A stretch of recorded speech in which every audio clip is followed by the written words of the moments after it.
This is Patrick, and welcome to a very special episode of Cosmic Crit. This is the official kickoff to Crittercon 4, our 2021 online charity convention, raising money for Doctors Without Borders.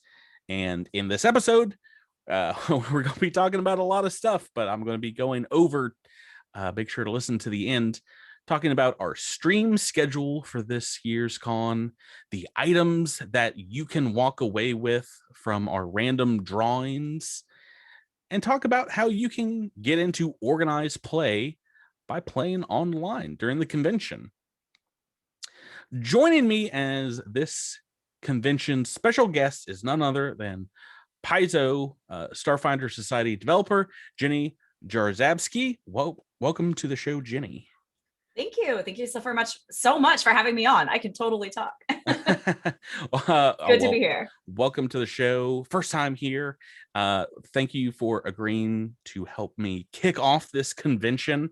I won't lie, we don't spend an entire year thinking about the convention from the previous one, but last year we actually did start with talking to people that were helping out with last year's convention for what we can do next year, where we can go bigger and better, and how we can raise more money for our charity. And one thing, unfortunately, we couldn't get you last year to come in and help out, but I'm very happy that all good things come to those who wait, and you're able to jump in this year as our special guest of honor.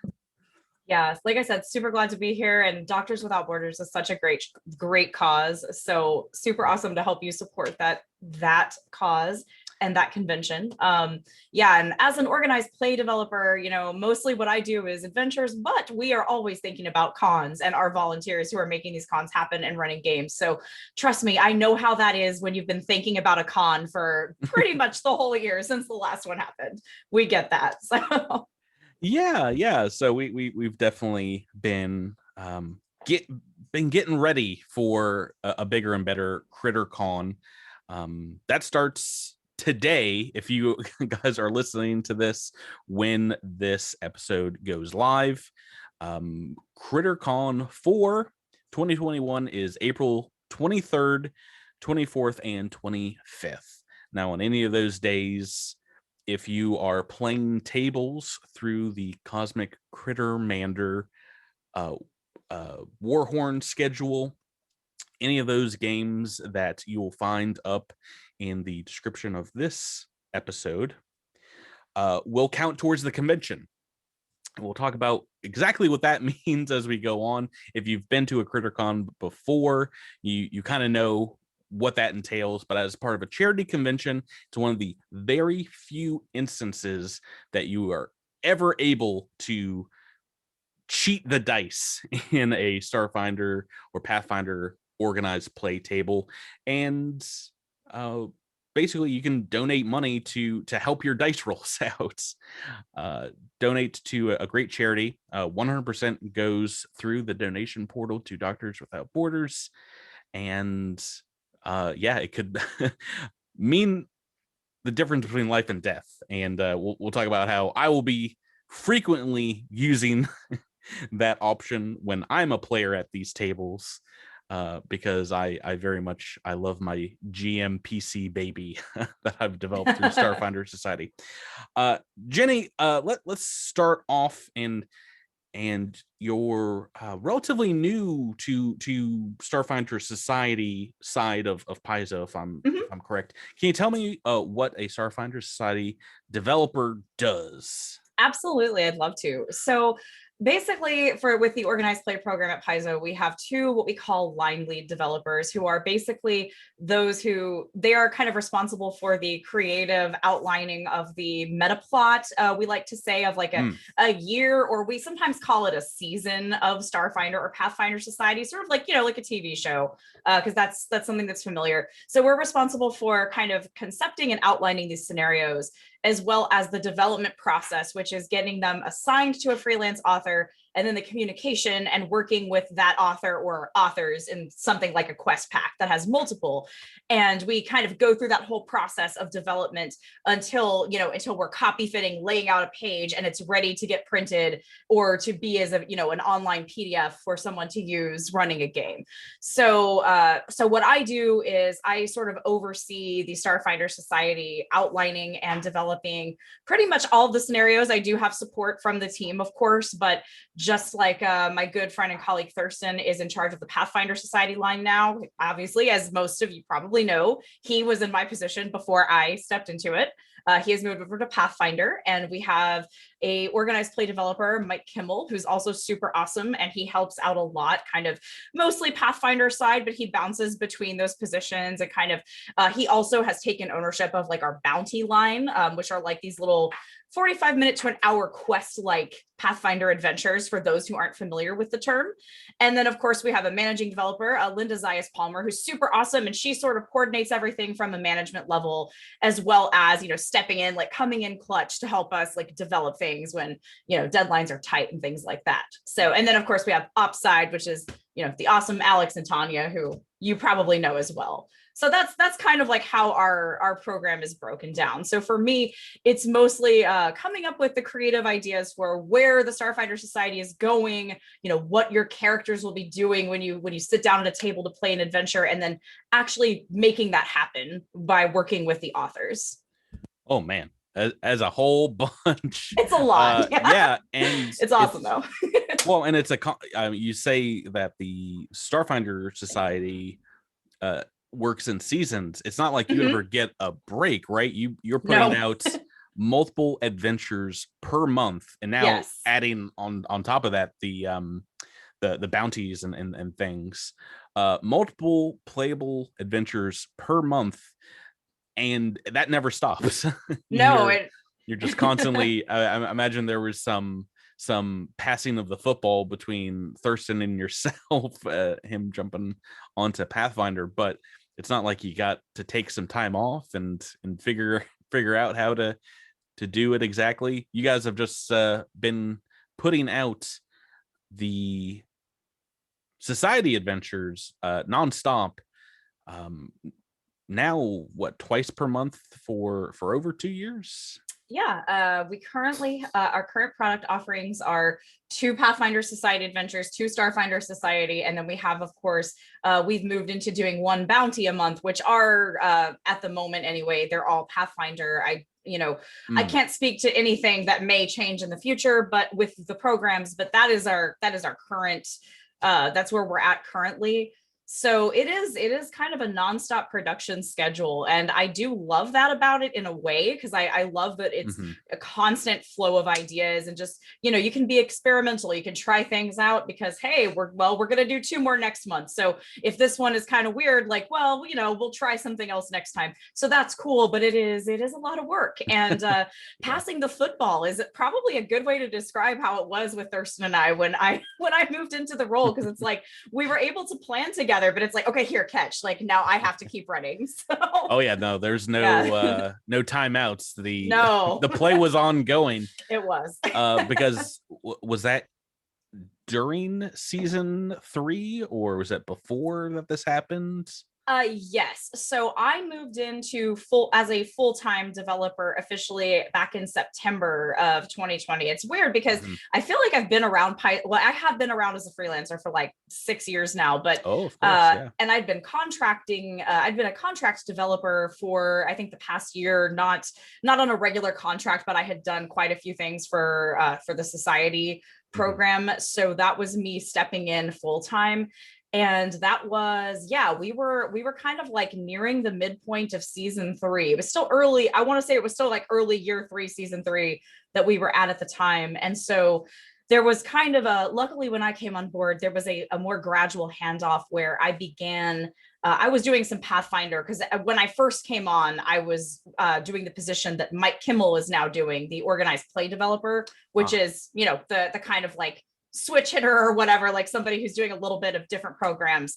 And then I started moving into just developing Starfinder Society. And when the decision was made for me to helm that program and for Thurston to move over to Pathfinder, he and I had already had a chance to plan and pitch broad strokes of season 4, but we were still very much in season 3. So then I kind of, I finished out season 3 with a combination of his and my ideas that we'd worked on together. And year 4 is kind of it's our baby. Like we're good friends as well as coworkers. Like we joke that it's our baby that we kind of made together, but it is definitely more mine now. Like I am caring for it, but he definitely had a big hand in helping me like come up with these ideas for it. So it's a mixed bag. It's sort of a amalgam of both of us, and then you'll see more and more as we get closer to hopefully like year 5, you'll see more just my ideas and me going wahoo with it. But yeah.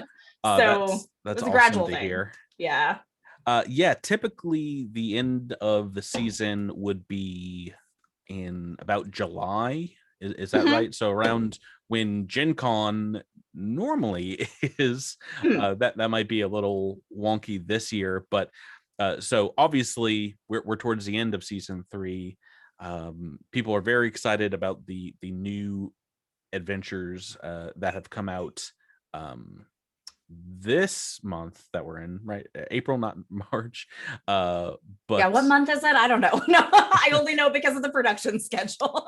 We have a lot of we'll talk about this when we get to the Starfinder society schedule. We have a lot of people that have put 319, which is a new low level repeatable quest during season 3.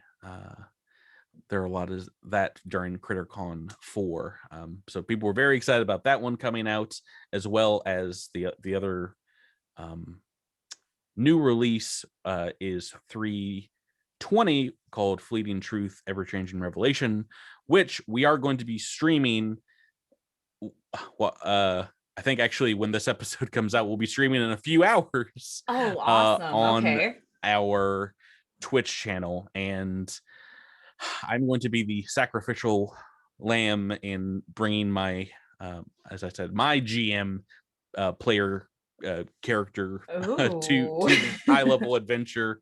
But yes, I'm also bringing my wallet in case I do need to donate to charity and re-roll some saves to keep a character alive. People are very excited about 3-20, of course, because it is a higher level adventure. It's levels 11 to 13.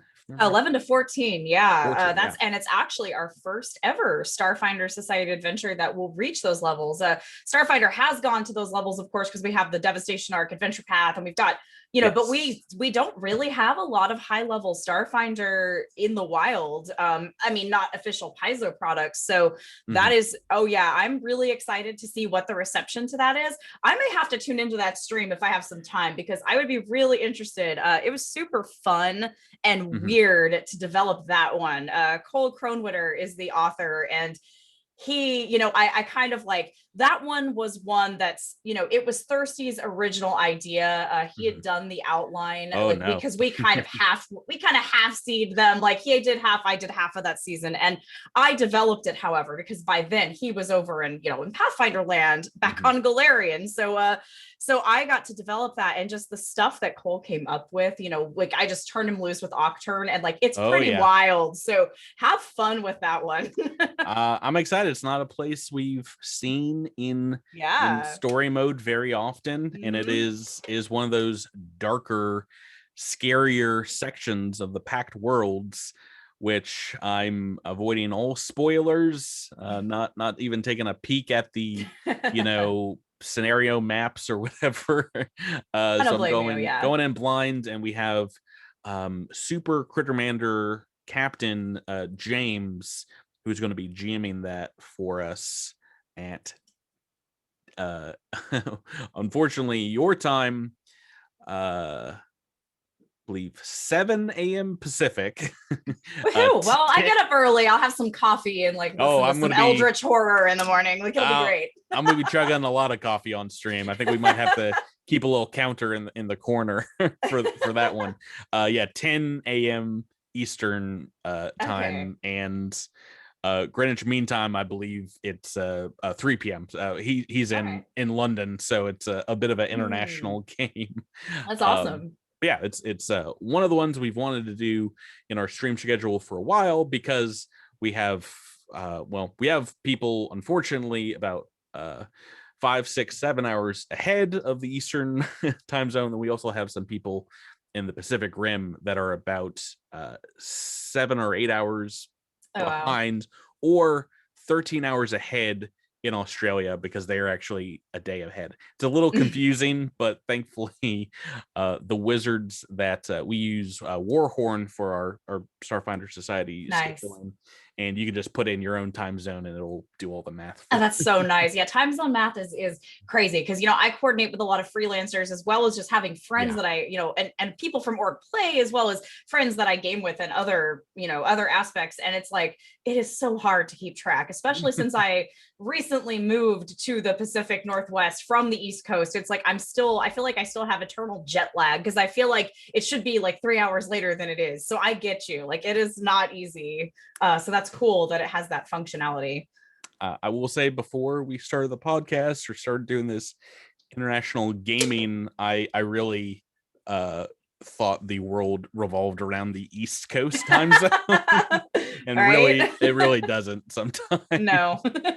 um, so we're going to talk a lot in this episode about the convention, and if you want to get to that, it will be kind of towards the end of this episode. But first things first, for people that might be listening to this for the first time because of the convention, I wanted to go over some of the basics of, well, what is organized play? What is Starfinder Society, and how they can get involved today. If they wanted to join up, there will be tables just about each day of the convention that will have space. Not every table is going to be 100% full. So if you're listening to this and say, you know what, I would like to try Starfinder Society, I've got 4 hours to spare. This should be like a little mini guide. So I asked you before, you said you have a pretty good way to describe it. Like, how do you explain organized play or Starfinder Society in particular, or Pathfinder Society, Yeah. just to someone that might not play tabletop role playing games or might not have tried them before?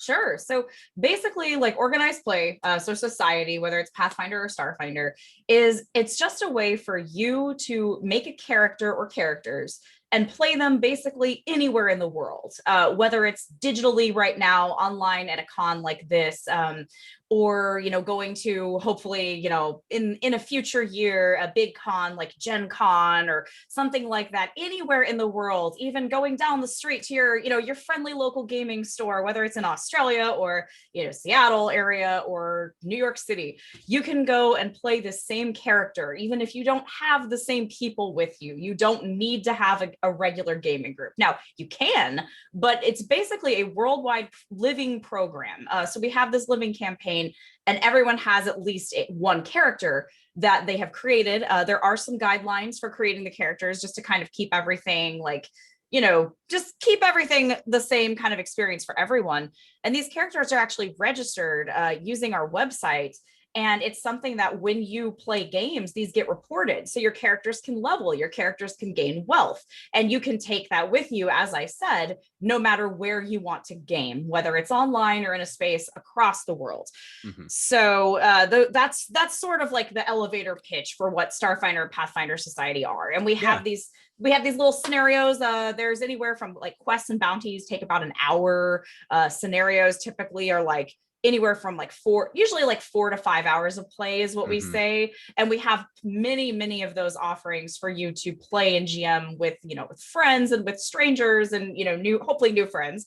So yeah, that's our program. The way I like to describe it is it's probably the best kept secret that Paizo has, because if you've never been to Paizo.com and you've only been to maybe your local gaming store and seen people playing games, but you can't tell what exactly they're playing unless you go up and strike up a conversation. It's very possible that they're playing Starfinder Society, but you won't see books in the gaming store about Starfinder Society. Right. It's digital content that you very affordable, I would say, digital content that you get through Paizo.com, and I mean, characters that you can start creating through Paizo.com/Starfinder Society and work from there.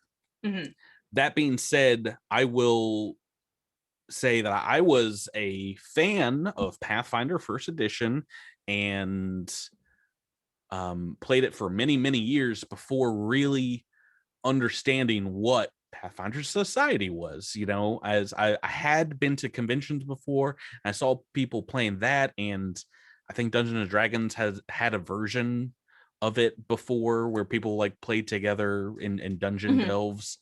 I didn't really understand what that meant, but now being on the other side of it, having created a whole lodge for Starfinder Society and having played it both, you know, in person and online, and at conventions and with friends, I will say I explain it as it's one of the best kept secrets.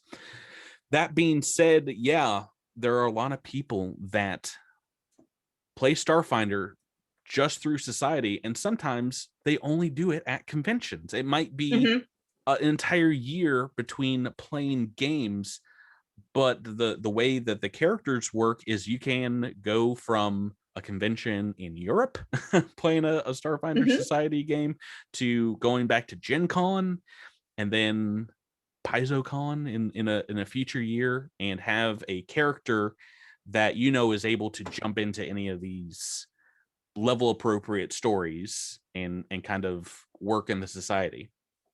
Yeah, I think another quick thing to mention that will make a lot of people pretty happy if they haven't played Starfinder or Pathfinder Society is these programs are free, by the way. There's no cost to play. There's no cost to register. There is, of course, a small, like you said, I feel like they're pretty affordable. Like the adventures themselves do cost money, and there's actually a subscription you can get. Although a lot of volunteers will get these, they're able to get a hold of these. So like chances are, if you want to just start playing, you probably know somebody who's got a subscription or who's purchased this. And if you all throw in a couple bucks, it's not a big deal. It's like, they're like, I think $6.99. So, it's not bad at all, but it's, you don't have to pay to play these games to make these characters at all. So it's really a great use of, to me, it's like a really good bang for your buck if you're gonna want to play regular content with this game. Yeah, so I mean, like if you divide it up amongst your friends that you're playing with, if you're the GM and you have 4 friends, we're talking like 30 cents an hour based on which is great. the enjoyment level. But if you're just a player, a single player out there listening to this, and you want to jump into Starfinder Society for the first time, you don't need to pay anything. During this convention, while it is suggested that you can give some donations to Doctors Without Borders, not required to play the games. And you technically don't need to own any of the Starfinder books to start with, though it will be highly recommended that you at least pick up the PDFs as you continue on with Starfinder Society. Especially if you want to get access to, some of the newest, coolest things that people, the new books start adding into the universe. But yeah, if you're jumping in to make a level 1 character, technically you don't need to do really anything except make an account on Paizo.com for your organized play account, and that'll give you a number that's your organized play number, which is what is you'll take with you from convention to convention to sign up for these games. But technically, for a lot of the adventures that Society has out there, you don't even need to make a character to start playing, which is one of the greatest things about it. Is the first time that I played Starfinder Society or any organized play was at a convention, and I was given a pre-generated character. Can you talk a little bit about those? Absolutely. So we do have pre-generated characters both for both programs, but obviously we're talking about Starfinder right now. Oh yeah.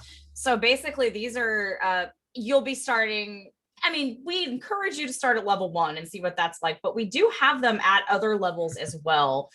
So these would be provided to you by your GM or your event organizer, you know, if it's a con or what have you. But these characters are, you know, they've got some cool art. They have everything already made. So even if you are super new to the system, you can just kind of look at that sheet. It's like, okay, they've got their ability scores, they've got all their weapons and gear that they need, they've got all of their like any special attacks or abilities they can do, as well as just kind of a cool little like, you know, a few paragraphs about their backstory and who that character is.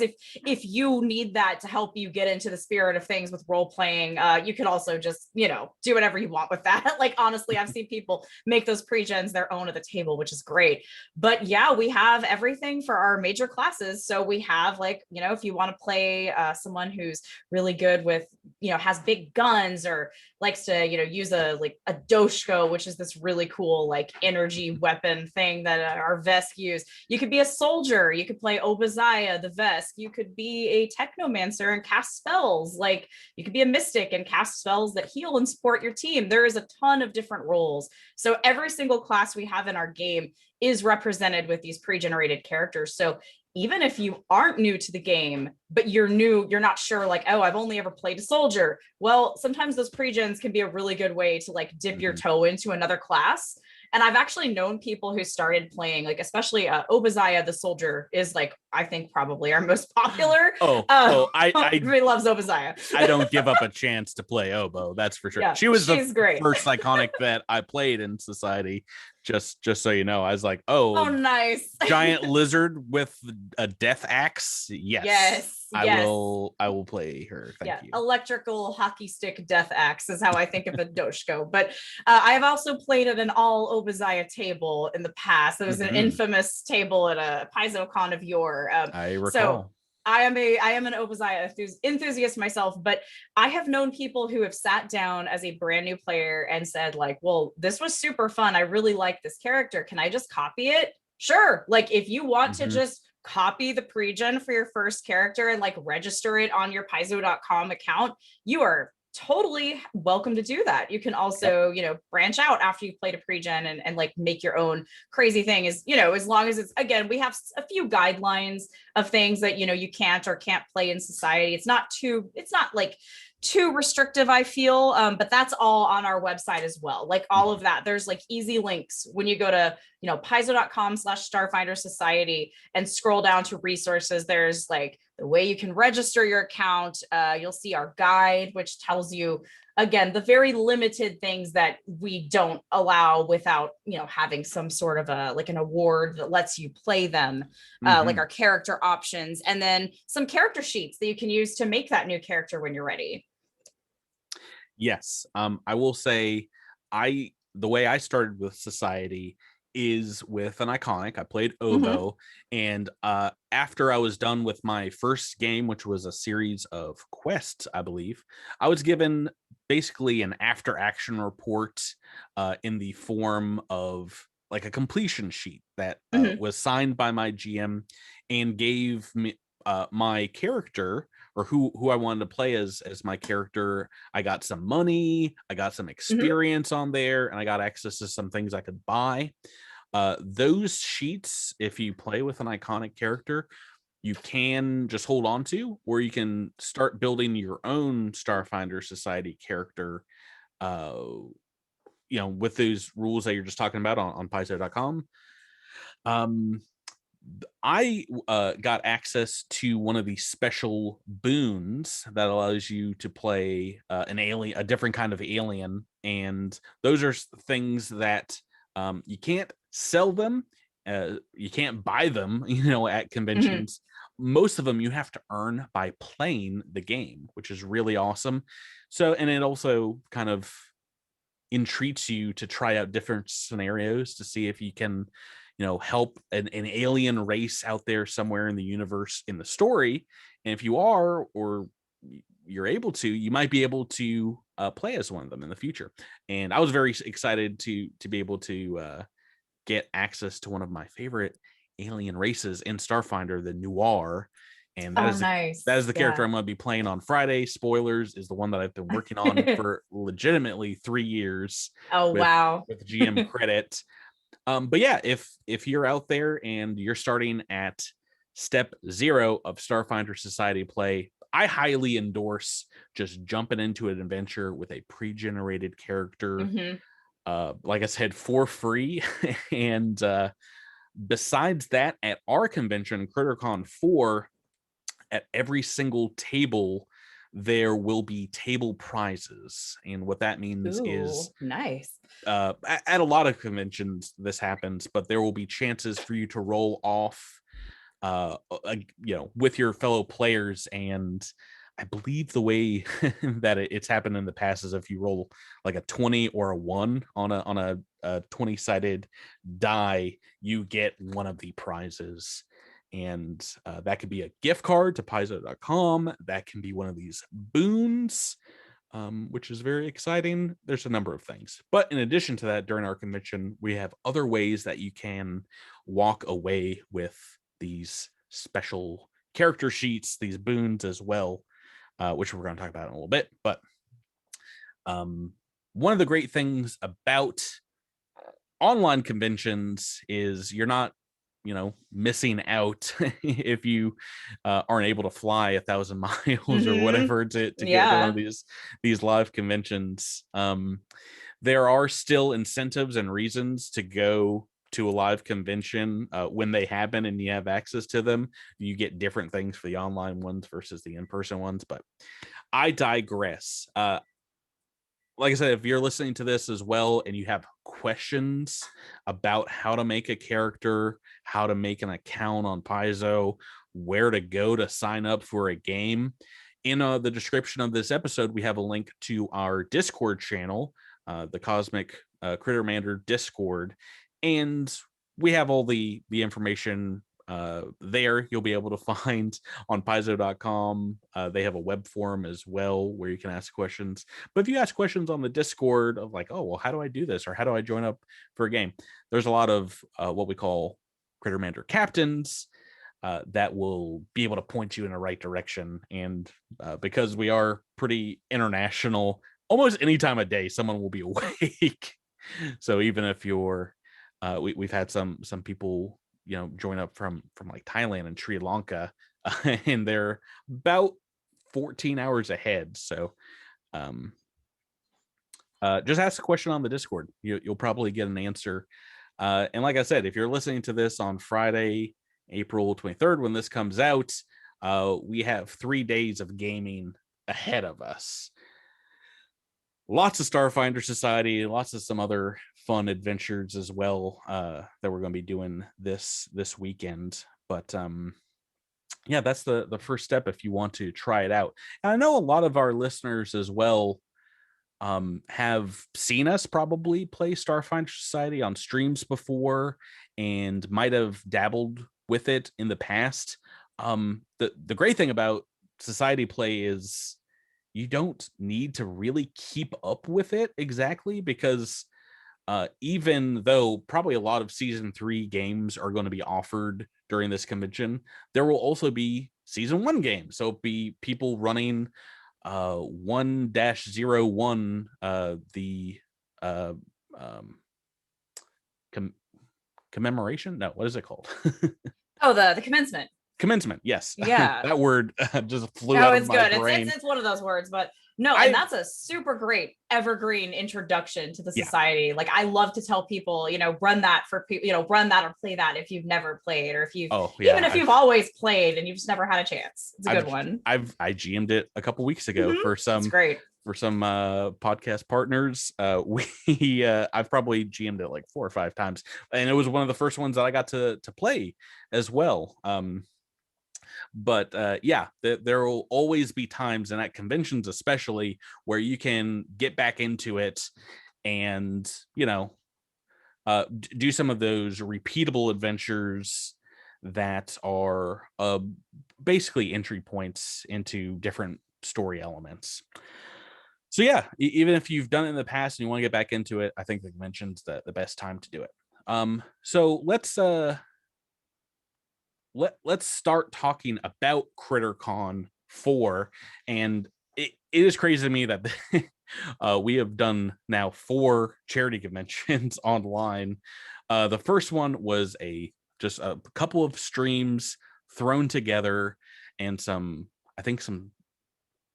early society play through our Discord. Or we might not even have had a Discord started, because this was back in 2018, very early Oh, wow. 2018. No, we must have had the Discord started, but it was one of the first charity conventions that we did, and we streamed online for money. And then the next year, it about doubled in size, and then last year, we like quadrupled in the amount Oh, of tables and wow. things Cool. we've done. It might have been helped by a global pandemic where people weren't allowed to leave their home and wanted to still play tabletop role-playing games, but this year we expect that to increase as well.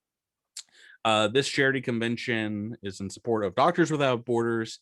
And a quick rundown, if you don't know what they are, they're known as Médecins Sans Frontières. It is an international organization that helps provide professionals, resources, and medical expertise wherever it's needed in the world,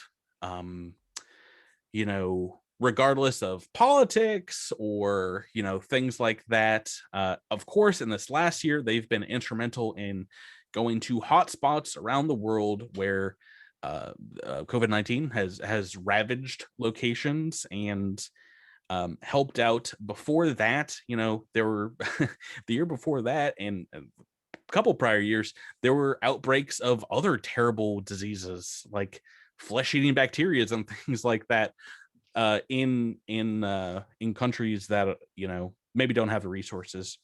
They are not tied to any one government, and they are really, the majority of their funds come from donations and charitable organizations helping out.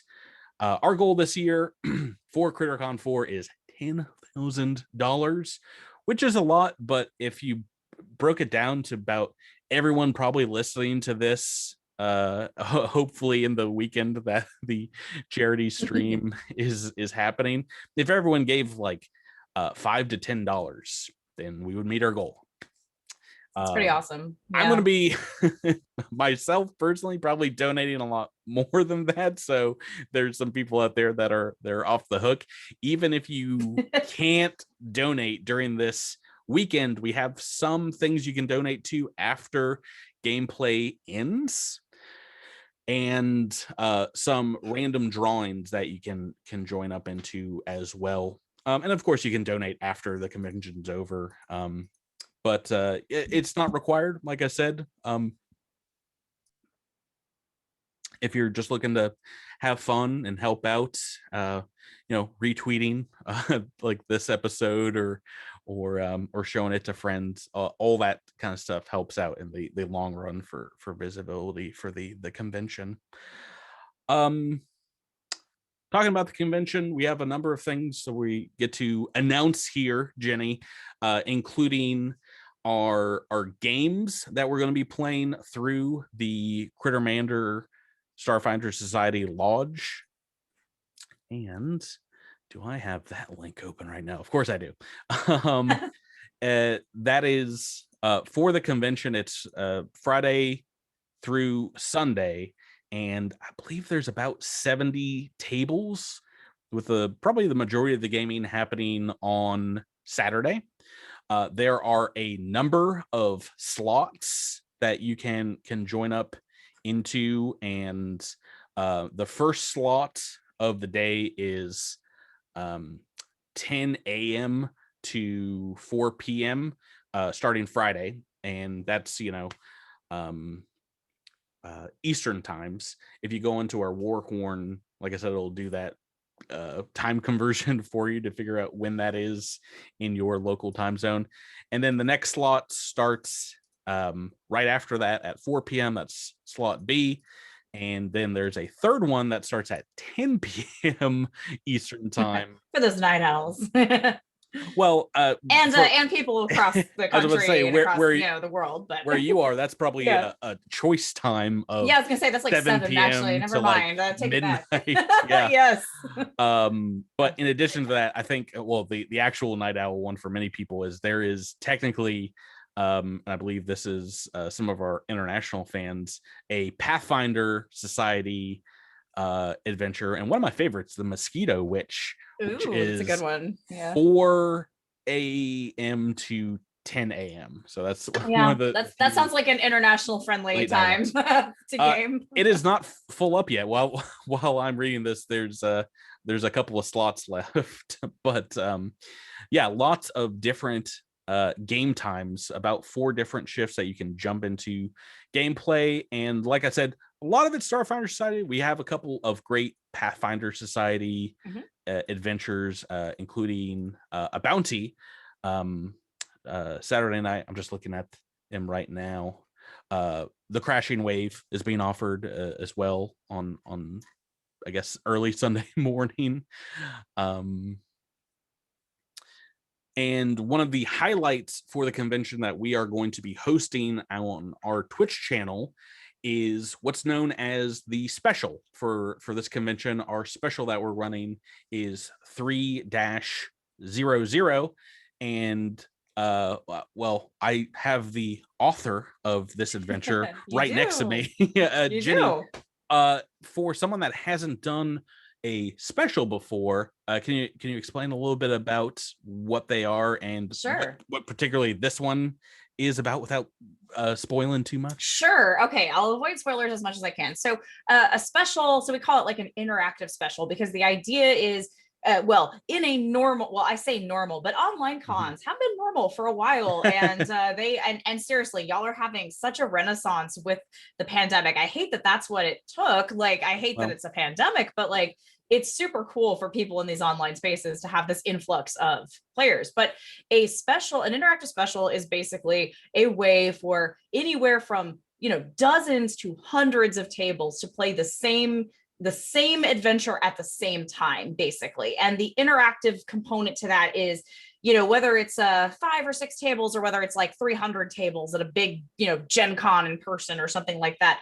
They're all playing, you have different level ranges. You're all playing through the same storyline. There are choices that your table, your players at your table get to make. Like, do I want to, we might have like 3 or 4 missions we could take. I want to do this mission because we're really good at fighting and we don't really feel like we want to be diplomats. So like, there's choices you can make, but you're doing the same thing. You're working towards the same goals, and your GM is reporting your success at those goals to an overseer GM who's like, he or she or they is like in charge of the whole event, and they are kind of, taking these successes down, and we're tracking the progress of the entire, we call it like the house of like the collective tables that are going through this adventure together.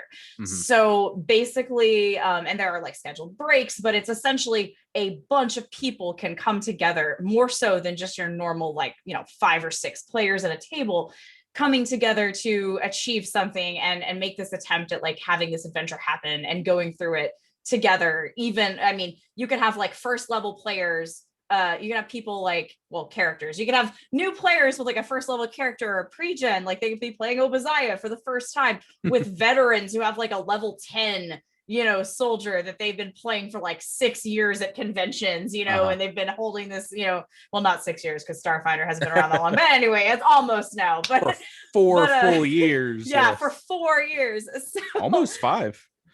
I know, oh gosh, it's growing up. So yeah, it's really cool event, and it's super exciting to have that. I feel like the interactive aspect is really cool, and online it looks a little different than in person, because instead of having a person standing on a stage with a microphone as your overseer GM, like announcing like, oh, you've met this condition, or like, oh no, like, the monsters are attacking, everyone needs to do this now, or whatever, to your GM. That's all happening online. I don't know how Crittercon is handling it, but I know that when we ran it at Gen Con last year, when it came out, I know that we had a Twitch channel that we were using that you could like tune, the GMs could like tune into the stream and the players were encouraged to tune in. Oh So is yeah. that kind of what you're doing this time, or? Oh yeah, the venture captains in charge of this have a great setup to where you can have the Twitch stream on like kind of Mhm. to the side on your computer or in the background, and like information will come up there, but they'll also make announcements like they would at a Nice. convention. I have done, I believe, the first two. Yeah, I've done both of the other specials before Okay. as a player. Um, maybe one as a GM, I forget. But I will say they're some of the most fun that you're going to Oh be able to yeah. have at a convention. Even if, like me, you're the first time I just jumped in with a pre-generated Obadiah and went and started smacking aliens in the head. It's a lot of fun, especially when you get interactions with some of the other tables, and because a lot of them are going to be organized through our online Discord, you're going to see like all the tables lined up and all the players, and people might be interacting with one another by sending like re-rolls or some kind of bonuses to other tables. It's a good time. That is during our kind of like main slot Saturday, um slot F, which is 4 p.m. to 10 p.m. Awesome. Might wrap up a little earlier before 10 p.m., Mhm. but for the most part, we are going to be hosting that on our Twitch channel, though we do have a stream starting in the middle of that, kind of at 9 p.m. Eastern. That is some of the scenarios and things that you can jump into. Like I said, for the most part, Starfinder, just because we're a Starfinder podcast, even though we started playing Pathfinder Second Edition this last year, there are some Pathfinder Society games up here, and if you haven't played Pathfinder Society Second Edition, I've GM'd a bunch of it, and I think they're great. They're a ton of fun as well. I would say making characters for both is a blast. But yeah, if you're looking to jump into it at this con, this is definitely the con to do it, because we have some of the most tables we've ever had. We were talking about how they're like $5 or $6, $7 per adventure. For our GMs that have already scheduled their games, they're being provided by Paizo to those GMs for free. So if you're GMing them, you should already have them in your accounts. Should already have them ready at this point. And like I said, we're going to be doing giveaways at all these tables as well. You can only play, of course, one table per slot. I'm sorry, even if you can have multiple computers going at the same Can't be time. toolboxing it. Sorry. Well, yeah, you can only have one character Yeah. playing in the game at a time anyway. I guess people could try to run multiple PCs at the same time, That's but funny. that would seem like a headache to me. Yeah, for sure. But yeah, one of the great things about the convention being online is there's no wait for your go into the bathroom if you need to at a long convention hall. There's no $8 hot dogs. You just get the snacks from your own fridge, and yes. It's a great way to meet people. Anyway, that's our gaming schedule for the weekend. There's basically a game going on at any time during the was it 72 3 days, however long the convention is running. The first slot, like I said, is 10 a.m. that I'm going to be streaming during on Friday. I think it actually ends technically at 10 p.m. on Sunday, even though oh no, there are some slot K, some later slots on Sunday that will go past that. But in addition to that, well, first of all, I want to say thank you to to you for writing the adventure, but mainly to Richard, our venture lieutenant. You will probably see making announcements during the con on our Discord as his Discord handle of Stunt Monkey. Thank you very much for setting this up. I want to thank James. some of our other Crittermander captains for helping organize things like our charity drives and things like that, helping organize donations. That was a big help run up to the convention. I guess that's something we can talk about next, is that besides being able to win gift cards from Paizo and different boons and things like that, we have a number of charity drives for random drawings for items. And that this year, I mean, we have about twice as many potential rewards as last year. So if you have a few bucks in your bank account and you want to make them go a long way, for most of our con during the games, you can, and we have this up on our website right now for Doctors Without Borders, you can pay a couple bucks to get a bonus to a roll, or I think $10 to re-roll a d20 and $30 to get a natural crit. Even if you're not playing this Crittercon and you want to help out, you can buy some random drawing tickets. Most of them are going to be $1. Some will be a little bit more expensive. I think the tickets for this item might be $3 or more, but that we have a handmade Starfinder dice bag, and I'm going to add Ooh, nice. into That looks that. cool. Yeah, this one I'm probably going to be donating to, so I'll see you out there. We have some of the few remaining Cosmic Crit official Legendary Pants dice that I'm going to fill into that bag.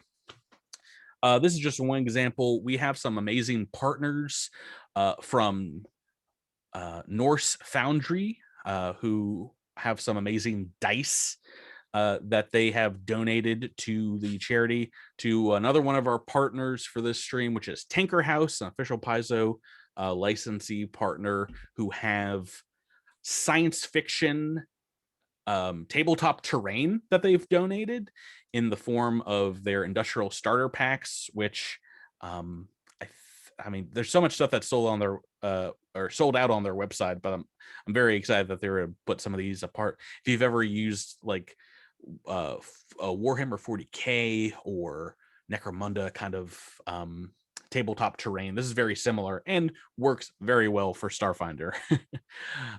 We have some of those that they have donated. Nice. From Critical Hit Cookies, we have some. Ooh, I love them. Yeah, they make some really good cookies. so I'm pretty sure they've donated like 3 different kinds for their voucher. That's another one I'm going to be donating to for Oh sure. yeah, I may have to get in on this because I'm like, ooh, yeah, tabletop terrain is super awesome. Like if you haven't played with it, I know right now a lot of us are in the digital space still, so there's probably it's like it's something you have to wait on for most people, but like it's really cool. It adds another element to your game. It's definitely a 40K is like a good way to put that because it's like they lovingly build their tables. But yeah, no, those sound like some good prizes so far. Well, even if you use like a mat and a marker, which is pretty classic for your Starfinder gaming. This is really nice because every once in a while on those maps you have to draw out, there's like multiple levels, and these have stairs and ladders and things, and you can really build up above your map. And if you're like me and you have players that love whipping jetpacks and wings on their characters, yeah, oh gosh, like flying characters. It makes figuring out the triangle of like their height versus the distance away a little easier to figure out if you actually can position the mini on the screen. We actually have 3 of those donated by Tinker House, which I'm very excited about. If you donate to it, you have 3 chances to win in that random drawing. In addition to that, Paizo is very, very generous in creating some amazing boons that we're going to be announcing closer to the con on our Twitter accounts. So if you follow us at Cosmic Crit, those are some of the biggest draws for the convention. If you play Starfinder, Pathfinder Society, in the past Pathfinder First Edition Society, we've had some pretty cool boons.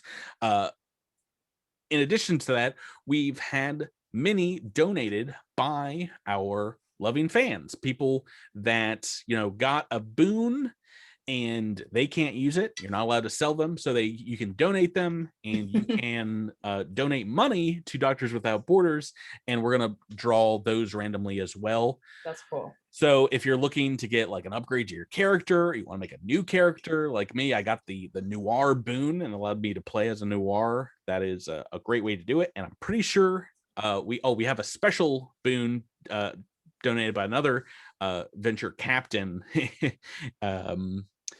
for a noir boon, and I think it also has a Marquai on there as well. But in addition to that, he has donated a pre-painted handmade noir mini. Oh wow! Which I'm so excited you have a whole about. package to start playing. You are ready to go when conventions start up live again as well, to just take it to a table. Not a lot of noir minis out there, so I like no, there's definitely not. So there's a ton of ways to donate, and even if you're not playing, get into helping us with our goal for Doctors Without Borders, that I'm very excited about. But on top of that, there's still another way, Jenny, to donate this Tell me about it. Well, I said that we are streaming for about 16 hours or 20 hours during this convention. Well, we have some help with our friend at Non-Standard Action, and one of your coworkers as well is taking up the GM chair this weekend. Let me talk to you about our streaming schedule, which a lot of people will be very excited about.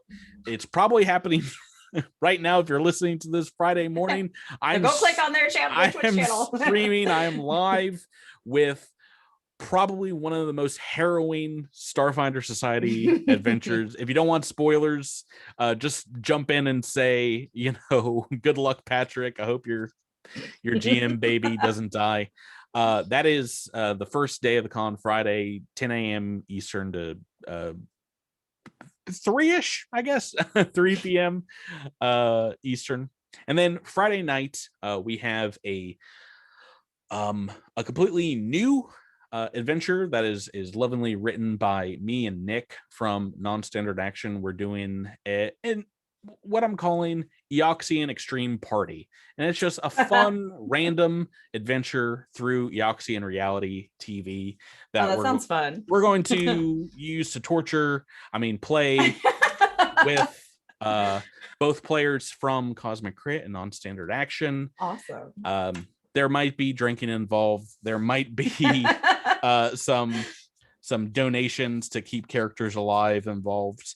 But that's a main one where you can actually donate to the stream to make people re-roll, to help kill people off and things like that. So I've watched streams like that where you can do, and I don't know exactly like what rules, if any, you have prepared for that, but I've seen where, you can help the players, help the GM even, or set up, sometimes set up obstacles, and it's super cool. Like that is so fun. Like anybody here who hasn't done that, I recommend and it may be going on right now for all I know, if you're listening to it at, who knows when you're listening to this, but go to it, go watch their VOD, or go jump in and donate, because it's super fun to mess with. Help the players and the GM through their adventure. I don't want to spoil anything, but this is basically going to be live action Hunger Games. Oh my god, that sounds fun. Okay. You're the patrons and can hopefully, nice. If you want to see a certain character survive to the end, you might want to open up your wallets and donate to that player. I love it. And we may or may not be using some beloved Starfinder iconic characters. Oh no! There might be an Obaziah there, is all I'm saying. Obaziah is gonna win those Hunger Games, totally. I'm not a betting man, but I wouldn't be putting money on Ultronus to get through. Yeah. That is Friday night, and then we're going to be hosting the Starfinder special during the day on Saturday, and most people are going to be playing, but Saturday night we're going to come back and stream on our Twitch channel, Twitch/CosmicCrit, twitch.com/CosmicCrit. And we have your our friend and your coworker and friend Jason Keeley coming. Oh, nice. Okay. Saturday night to GM a new game. a non Ooh. Pathfinder nor Starfinder game that might Ooh. hack rules from both of them in something that he has crafted an adventure especially for the players here at Cosmic Crit. I can't explain too much of it right now. It is going to be another situation where you can donate to help out your favorite players and or characters, but you're gonna want to show up for that one. The only thing I can spoil is there might be costumes involved. There might be some fun Nice. antics involved Saturday night, and then last but not least on our stream schedule is Sunday. Our friends at Non-Standard Action are going to be streaming their weekly adventure of Fly Free or Die. Very nice. They are, I believe, in book 2 of the Adventure Path, and they will be using the same rules where you can donate rerolls, you can donate natural 20s to players, and help affect the game. They may or may not be playing where you can donate to the GM as well. Typically, the GMs can't during this convention, get rerolls to try and kill players, but during the streams, it's definitely allowed. Anyway, that for the most part is what we've got lined up for Crittercon 4, how people can donate, how you can get involved. That's where awesome. where you can watch, where you can play. It's 3 days of some good times, either with your podcast friends or making new friends on our Discord, or just jumping into your first Starfinder game. It seems like a lot when we kind of lay it all out there, but somehow the chaos of this convention, it goes by very quickly, and Always does, yeah. and it gets wrapped up pretty easily by the end of it. That's going to do it for this kickoff here for Crittercon 4. Jenny, thanks so much for talking through all this stuff with me. Absolutely. And talking Starfinder Society. I'm very excited about what is coming, especially in season 4. Oh yes.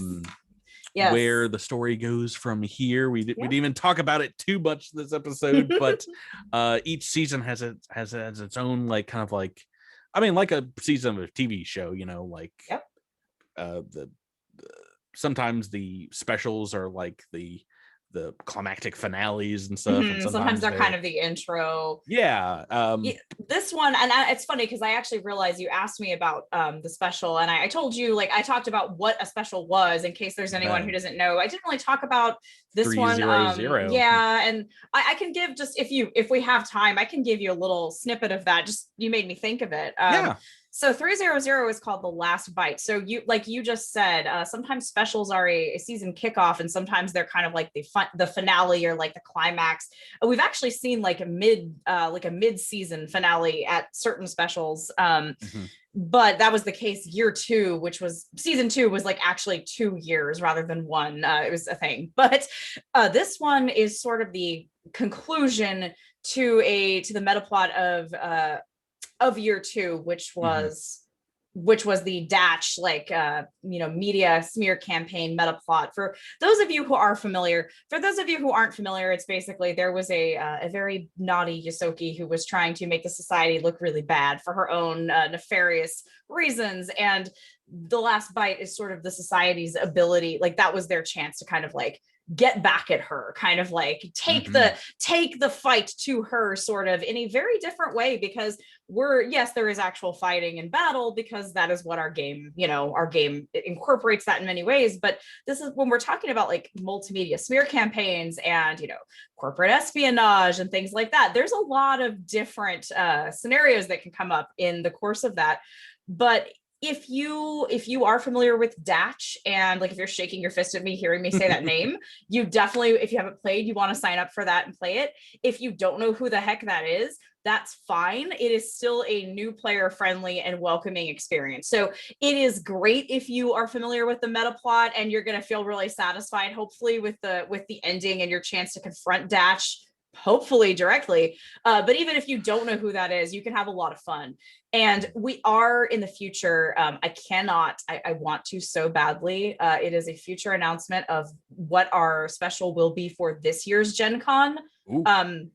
I cannot tell you. There is going to be a very new and different thing we're doing this year. I just can't say what it is, but I will say that we are sort of, as an org play team, looking at trying to make all of our specials more, even more like beginner and walk up friendly, where yes, they might still kick off a season, but we're probably going to see less big specials that are like season enders. It's going to be more like season kickoffs and just like season agnostic, where it's like it doesn't necessarily have to fit into like our season meta plot thing. Like you can just come in and play and not know the story. So we're kind of trying to push it more towards that in the future, but you are still, if you are not familiar with year 3 and Datch, like you are still welcome to sit down. You will have a good time. I am confident in that.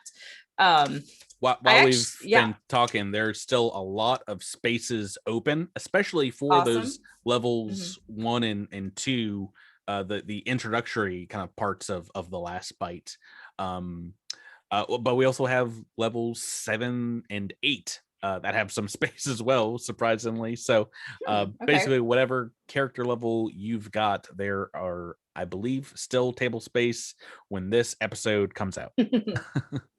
Oh, get out there, sign up and play. It's going to be fun. I have one more question for you, actually. So you've got your schedule up, right? I'm assuming for your con. Yes. Are you running is number 217 cost of living? Is that scenario in the docket or no? If it's not, it's fine. I'm just curious. I have reasons.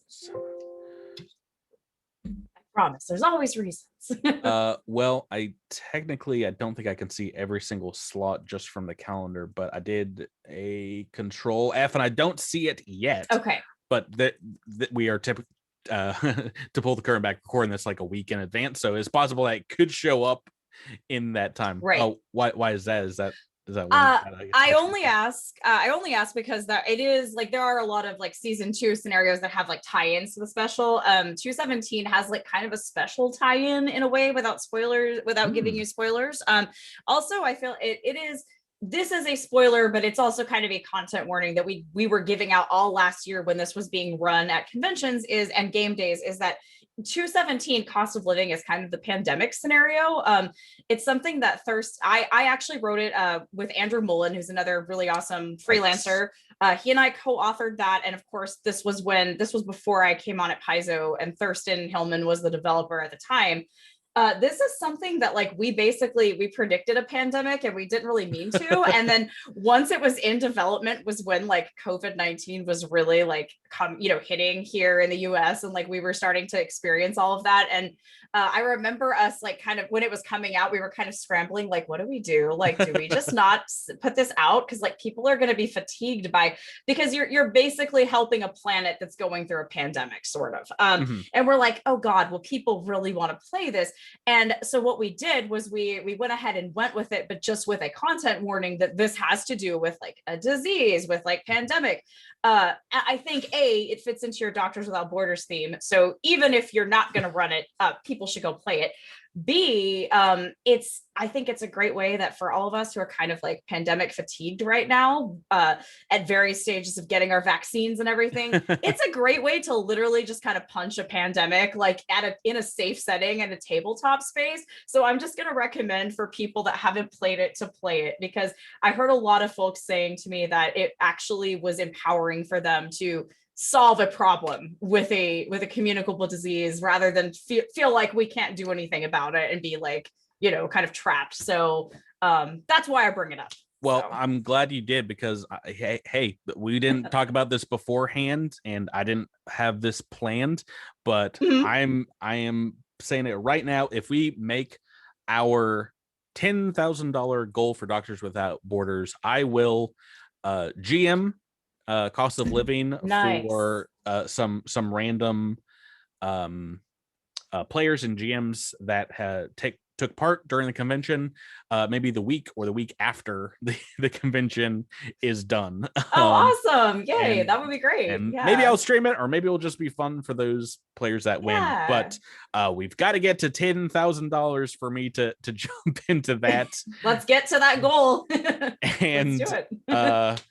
and of course we'll get you and Andrew's blessing before Of we course. roll into that story. But thank you for bringing that up, and we've got Yeah, no problem. another reason to reach that goal now. This is well, I will say it's for levels 3 to 6, and you can technically play that even with a pre-generated character. Yep, you could. Level 5. All right. We've taken up enough of your time and our listeners' time, who might be listening to this while the convention's going on and are scrambling to get a chair at a table right now to play. Good luck.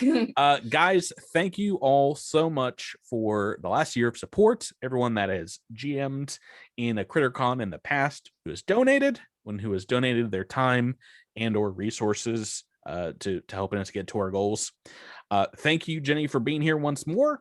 Thank you. And everyone, thanks for listening. Have a great Crittercon 4, and we'll see you on the other side. Goodbye, everyone. Bye.